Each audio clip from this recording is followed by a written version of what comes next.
আসসালামু আলাইকুম।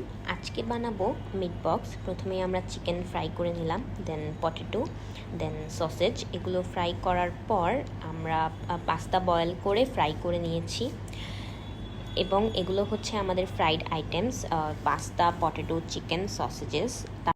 এখন আমরা মিউনিস দিয়ে একটা ডিপ বানাবো। প্রথমে সুগার, ব্ল্যাক পেপার এবং সয়া সস দিয়ে এর মধ্যে মিউনিস এবং লবণ দিয়ে ভালো মতো মিশিয়ে নিলেই ডিপটা তৈরি হয়ে যাবে।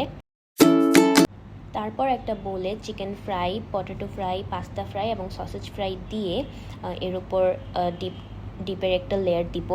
তারপর সেম প্রসেস, আমরা আবার ওই ফ্রাইড আইটেমসের লেয়ার দিব এবং মেয়োনেজের ডিপটা দিব।